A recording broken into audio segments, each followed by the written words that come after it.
Öncelikle bu seçmeli ders mevzusu bizim ülkemiz açısından çok önemli. Bu konuyu bu şekilde gündeme getirmeniz sebebiyle de ayrıyeten teşekkür etmem gerekir size. Çünkü yani birçok Avrupa ülkesinde seçmeli dersler içerisinde din dersleri de var. Bazı ülkelerde her ne kadar mecburi de olsa birçok ülkede de seçmeli dersler, özellikle din dersleri seçmeli durumunda. Şimdi tabii bir de din hakkında eğitim, bir de din eğitimi adlı aslında iki kavram var. Din hakkında eğitim ve din eğitimi. Şimdi bizim bu seçmeli derslerimiz aynı zamanda din eğitimi kapsamına girmektedir. Yani hem Kur'an-ı Kerim hem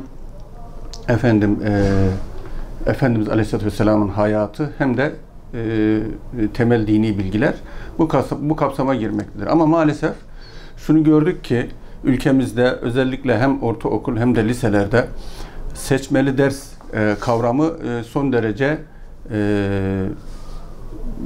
dikkate alınmayacak bir durumda maalesef. Yani velilerimiz ve tabii ki talebeler çok fazla dikkat etmiyorlar. Yani seçmenin ne kadar önemli olduğu hususunda. Bu aslında çok önemli. Hem velilerimizin, hem okul müdürlerimizin, hem de rehber hocalarımızın seçmeli dersleri hem talebelere hem de velilere hatırlatmak suretiyle oranın yükseltilmesi gerekiyor. Çünkü ülkemizde oran çok düşük. %2'lerde, 3'lerde. Bu vahim bir şey tabii bizim açımızdan.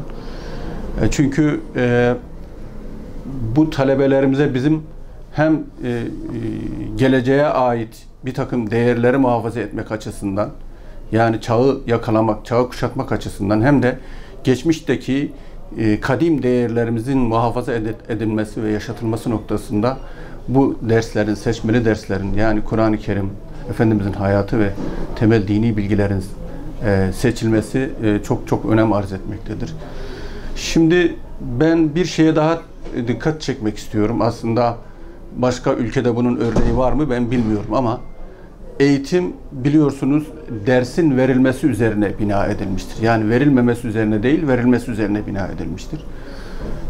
Bu sebeple aslında bu seçmeli derslerin alınması noktasında dilekçe değil de alınmaması noktasında dilekçenin verilmesi bana göre çok daha makul. İşte o zaman belki bu seçmeli derslerin halkımız tarafından daha fazla teveccüh edildiğini fark edeceğiz, göreceğiz. Yani velilerimiz, talebelerimiz seçmeli dersle ilgili olan taleplerini almama noktasında dile getirmeleri gerekiyor. Yani X dersi almayacaksa gidip okul müdürlüğüne, okul yönetimine ben şu dersi almak istemiyorum demek suretiyle aslında almamayı seçme yöntemi getirilmesi lazım.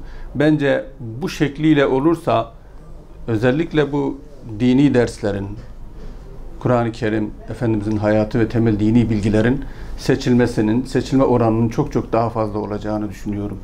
Şimdi tabii bir kısım kesim bu şekilde velilerimizin ve talebelerimizin yönlendirilmesini baskı unsuru olarak görüyor. Biz bunu asla kabul etmiyoruz. Sadece ve sadece seçmeli derslerin gündeme getirilmesi ve hatırlatılması noktasında bir veliye kılavuzluk etmektir, talebeye kılavuzluk etmektir. Asla ve kat'a baskı unsuru olarak görmemek gerekiyor. Bu şekilde bu anlayış üzerinde direnenler, bu anlayış üzerinde ısrar edenlerin biz amaçlarının farklı olduğunu, niyetlerinin farklı olduğunu düşünüyoruz. Ben vatandaşlarıma ve kardeşlerimize şunu ifade etmek isterim, şunu söylemek isterim.